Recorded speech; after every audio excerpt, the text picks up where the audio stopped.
किस्त नंबर 8 दिल अदल बदल। अगले दिन फिर से मैं हॉस्पिटल जाना तो चाहता था, मगर साथ साथ खालू रशीद का डर भी था। कॉलेज जाने की बजाय नबील की दुकान पर पहुंच गया। नबील को सारा किस्सा सुनाया तो वो पूछने लगा, जब तुम्हारी खालू ने तुम्हें थप्पड़ मारा था, इस वक्त तुमने बिस्मा का हाथ तो नहीं पकड़ा हुआ था?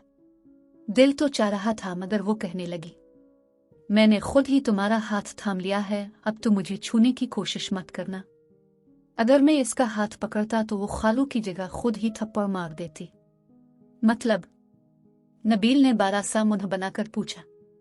मतलब ये, वो कहती है हमारी शादी से पहले तुम मुझे हाथ नहीं लगा सकते। सानिया को तो तुमने हाथ जरूर लगाया होगा। नबील ने बड़े वसूख से अंदाजा लगाया। मैंने बड़ी मासूमियत से नफी में गर्दन हिलाई।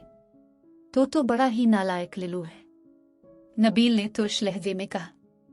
सानिया को तो मैं आज तक जी भर के देख ही नहीं सका। बेटा तो आशिकी वाशिकी छोड़ दे, ये तेरे बस का काम ही नहीं है। मैं और फरजाना पिंडी शादी में गए थे। सारे रास्ते तेरे भाई ने फरजाना का हाथ थामे रखा था।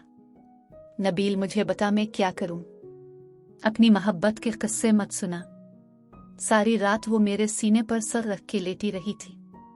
नबील ने एक और शोखी मारी। ये भी जानता हूं।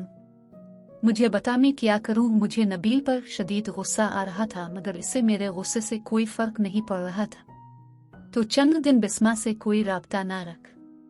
तेल देख और तेल की धार देख, नबील एक तजुर्बाकार आशिक की तरह बोला। अगला दिन इंतहाई बेचैनी में गुजरा। दूसरे दिन मैं कॉलेज की छुट्टी के बाद घर पहुंचा तो अम्मी ने फौरन मुझे इत्तला दी। माँ जी ठीक हैं और उन्हें अस्पताल से छुट्टी भी मिल गई है। अम्मू मेरी तरफ देख देख कर हल्का हल्का मुस्कुरा रही थी। मैं डर रहा था कि अम्मू को 3 बर्गर वाली बात की भी खबर हो चुकी है और खालू के थप्पड़ का भी पता चल गया है। रात अबू घर आए तो मैं उनसे भी छुपता फिरूं। अबू के चेहरे पर मुस्कुराहट तो न थी, कोई ऐसी खफगी भी न थी। वो दिन भी अल्लाह अल्लाह करके गुजर गया। तीसरे दिन कॉलेज से लूटा तो अम्मी अबू दोनों कहीं जाने के लिए तैयार हो रहे थे। अबू अमूमन रात गए अपनी दुकान से घर लूटते थे। इस दिन वो टाइम ही घर आ चुके थे। मैं अबू को देखकर हैरान था, साथ साथ उनसे डर भी रहा था। अबू कमरे से निकले तो मैंने जल्दी से अम्मू से पूछा, किधर की तैयारी है? निकाह पर जा रहे हैं। महरोज की माँ, अभी जाओ। अबू ने वेस्पा को कुक मारने के बाद कहा था। अम्मू ने गर्म चादर अपने कंधे पर लेते हुए जवाब दिया, आई जी।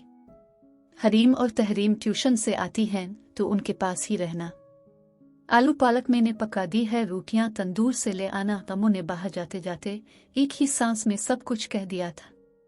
शाम को नबील अपनी दुकान से लूटा तो छत पर इससे मुलाकात हुई। नबील मुझसे पूछने लगा, बिस्मा की कोई खैर खबर? खुद ही तो तुमने मशवरा दिया था, मामला गर्म है। 2-4 दिन बिस्मा से राब्ता करने की कोशिश मत करना। आज तीसरा दिन है, इसका कोई फोन शोन नहीं आया। फोन कहाँ आता? 1 हफ्ते से तुम लोगों का नंबर खराब है। तेरे ताई साजिद का नंबर तो ठीक है। ताई पहले ही मेरे पीछे हाथ धो के पड़ी है। उन्हें तो मुझे बदनाम करने का एक और मौका मिल जाता। यार तो दुकान का नंबर दे देता। तेरी गैर मौजूदगी में उसका फोन आता तो तेरे अबू अजी फोन स्वान कर फौरन अबू को खबर देते। बात तो ये भी ठीक है। नबील ने फौरन मेरी बात की तायद की। कल तुम खुद ही फोन करके हाय हेलो कर लेना। आशिकी का पीरियड खत्म हुआ तो कबूतरों का शुरू हो गया। रात गए तक मैं और नबील छत पर बैठकर कबूतरों के मुताल्लिक बातें करते रहे। मुझे गली में वेस्पा की आवाज आई। मैं जल्दी से दबे पांव सीढ़ियां यात्रा और घर का दरवाजा खोला। सामने अम्मू खड़ी हुई थी।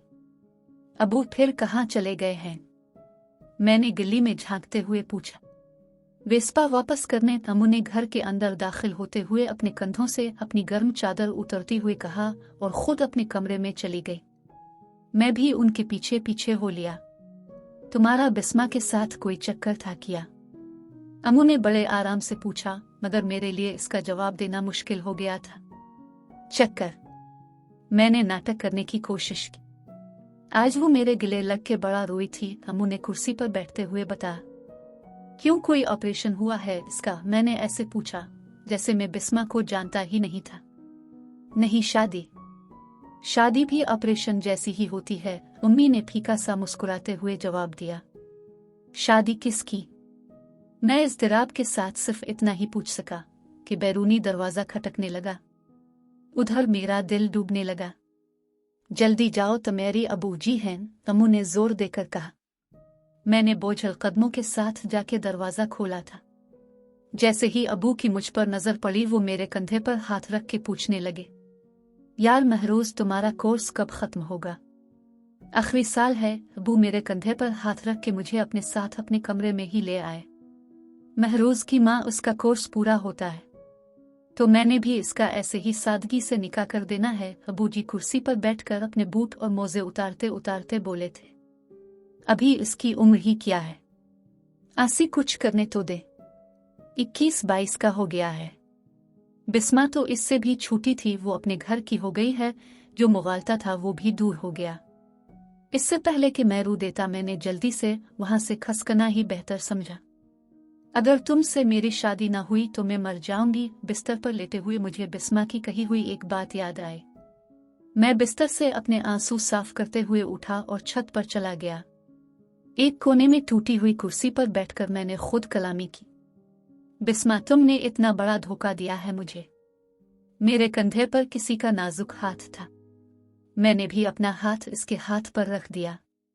फिर सरगोशी के अंदाज में मेरे कान के पास किसी के लब के आले, मैं आपको कभी धोखा नहीं दूंगी। मैं डर गया। पलटकर देखा तो आली अपने होठों को मेरे कान से लगाए झुकी हुई थी। तुम यहां इस वक्त? आधी रात को? मैं चीखा था। इसने जल्दी से अपना नाजुक हाथ मेरे मुंह पर रख दिया और आंखों से खामोश रहने की इल्तिजा की। मैं शांत हो गया। इसने फिर से मेरे कान में एक जुमला बोला, मैं बता रही हूं, मैं अब ही से शादी करूंगी। ये कहते ही वो वहां से दबे पांव चल दी। अपने घर की सीढ़ियां आतरनी से पहले इसने मुड़कर देखा। सर्दी में भी मेरे माथे पर पसीना था। आली क्या बोल गई है, कहीं वो पागल तो नहीं हो गई? मैंने तो हमेशा आली को अपनी बहनों की तरह ही समझा था। मैं अपनी मोहब्बत का सोग मिना रहा था। आली ने अपनी मोहब्बत का रोग बयान कर दिया। अब मेरा दिल बिस्मा की बजाय आली के मुतालिक सोचने पर मजबूर हो गया था। इस दिन मुझे पता चला दिमाग के साथ साथ दिल भी सोचता है। अगली किस्त और मजीद वीडियोस के लिए हमारा चैनल सब्सक्राइब करें।